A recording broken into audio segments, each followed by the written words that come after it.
Good afternoon, everyone. Thank you very much. Your Christian's talk about brakes kind of reminds me of the late Steve McQueen, who was asked after test driving a car, how were the brakes? He said, I don't know, I never used them. Right, so my name is Hughes, I work for Tototheo, and the presentation I'm giving today is on organic cybersecurity.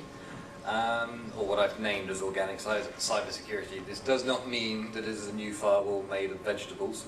It is more to do with the fact of that cybersecurity is a growing entity, if you like. It's not just a one-stop shop for whatever you're doing. Now, Ms. Hudson called it a silver bullet. I call it the black box, because at the moment there's a lot of focus for cybersecurity that there are many companies and many solutions that are offering the fact that there's this black box that goes on to the ship and it will then protect everything from end to end. And it is indeed right. They do, from a point. However, from every one of these unique selling points that you have, whether it's next generation firewall, email sandboxing, anything along those lines, the one point that it always comes down to, which is always going to be the failure, is it human-proof? And the answer is, of course, no. Now, it will be in terms of that whatever box is actually put onto the ship is locked down and hopefully doesn't have any default passwords and is completely secure. But either by design or by mistake, it is quite possible for a user on that network to actually compromise its security. Now, 8-9 years ago when I first did a presentation, I used to say that hackers are like rain on a roof. If that roof isn't maintained, then water will eventually find its way in. And the same applies now, not so much for anything to do with hackers or sinister like that.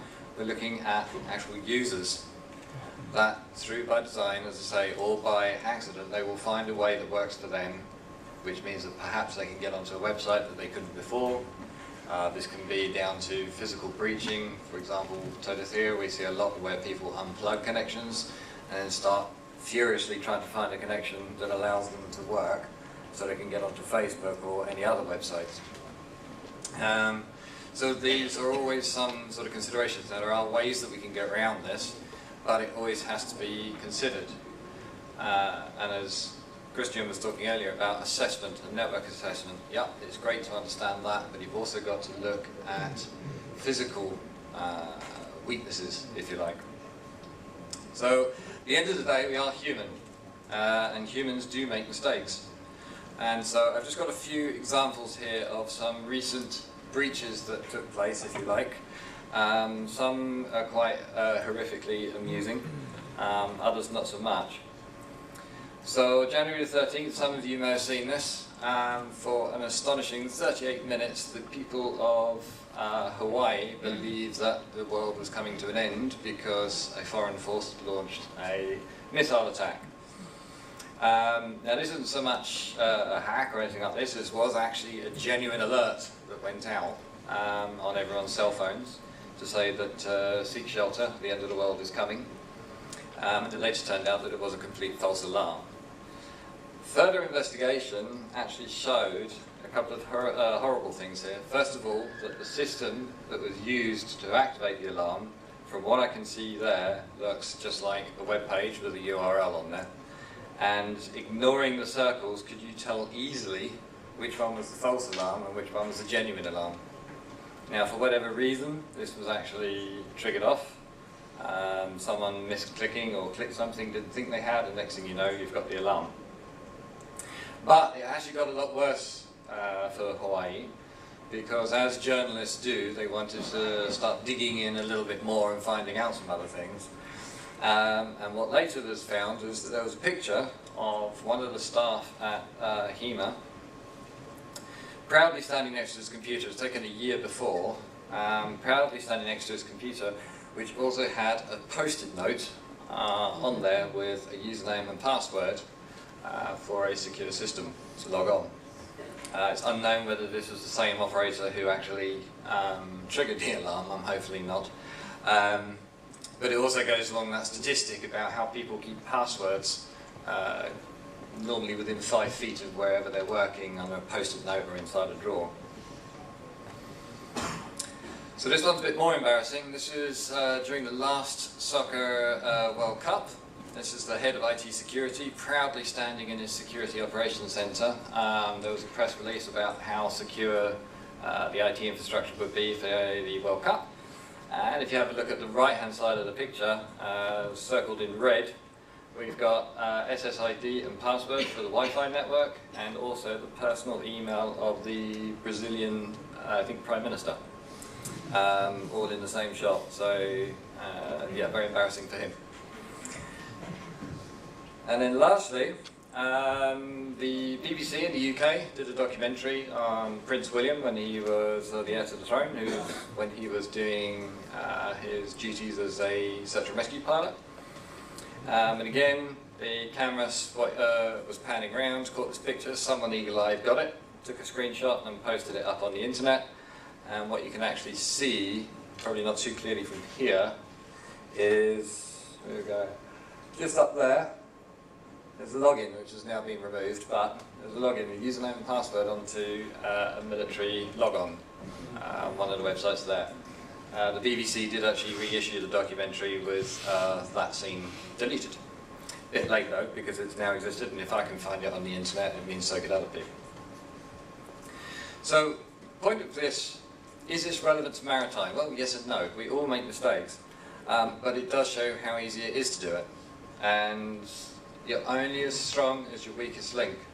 And this, in this case, is everyone who is using that data, anyone who is on that ship, be it the captain right down to whoever, they are all responsible for that. So, where's the problem? Previous two speakers have already mentioned it as well, education. And again, I would also refer to Mr. Wiley there.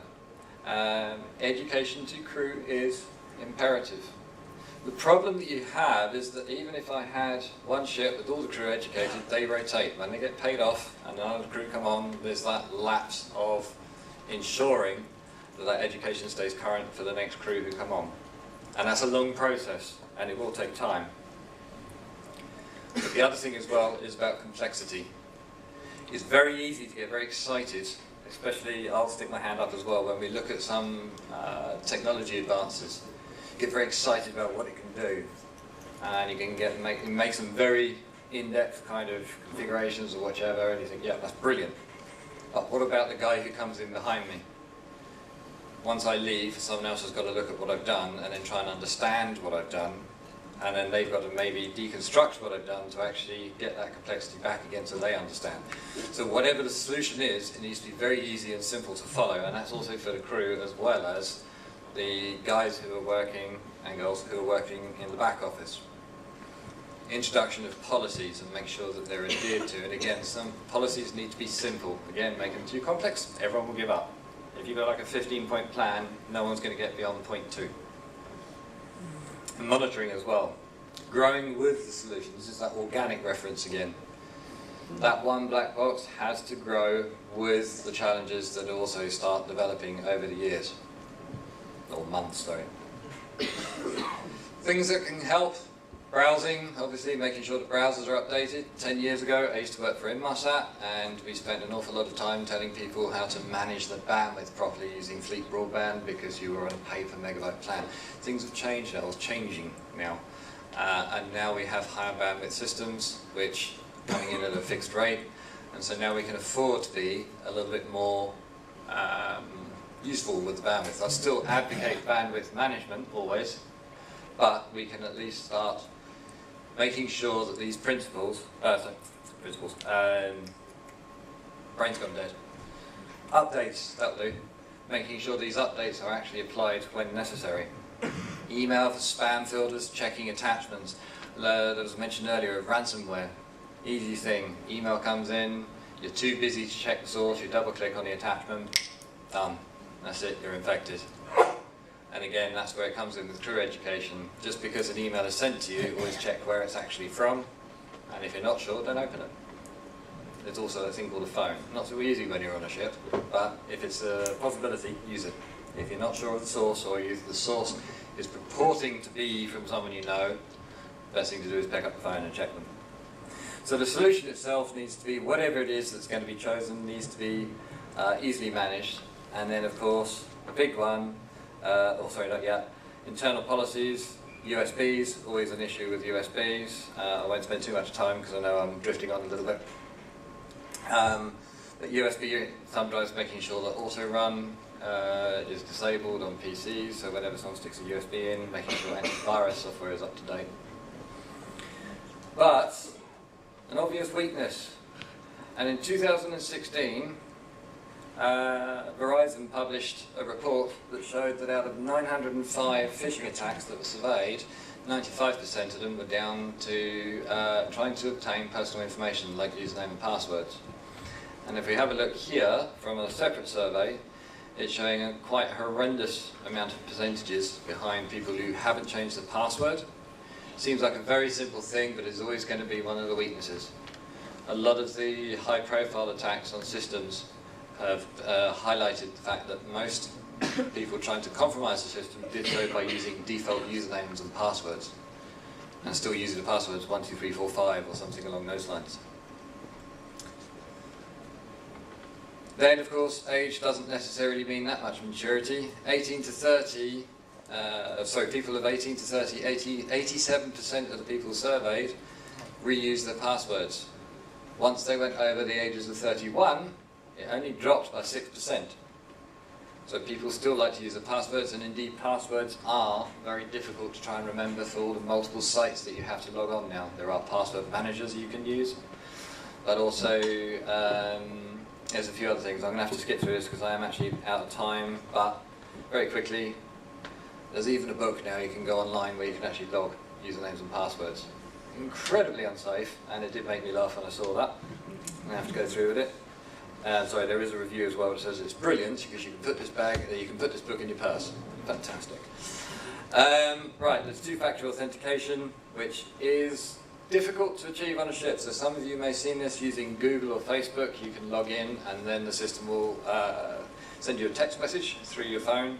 When you're on a ship, that can be a little bit difficult to do, but there are a lot of two-factor options that you can do, or you can build your own to actually work. And then the last one, which is about monitoring. Sorry, I'm going to get shot in a minute. Or there's going to be a giant hook pulling me off stage. So the last part is monitoring. Whenever someone says Security Operations Center, everyone has this immediate horrific vision that it's going to look like something out of Mission Control from NASA. It doesn't have to be. It can simply be one person or a group of people, if you're lucky, who can actually just look at data and look at trends. And even if that doesn't necessarily, still isn't a financially viable option, there are also software solutions which can actually look at these for you and alert when you've actually, a trend has been broken. For example, a sudden spike in bandwidth or even a drop in bandwidth can trigger something off. So instead of actually having someone sitting there all the time looking at matrix-style graphs, they can actually just be notified instead. So that's a start. So in summary, hopefully, there we go, right, almost done. Obviously, security is a must. It is growing, whether we like it or not, and as Ms. Hudson said earlier, it is it's now intrinsic to satellite communication and communication on ship.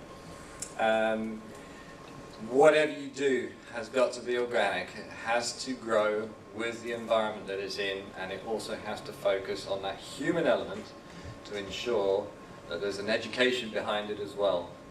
Whether it's taking your own initiative in terms of developing an education for the crew or using someone else's, it's got to exist, because otherwise no matter what money you spend on it, and as we discussed earlier, cyber is not something you can actually physically see. It just sits there in the back and you hope it never has to really work that much.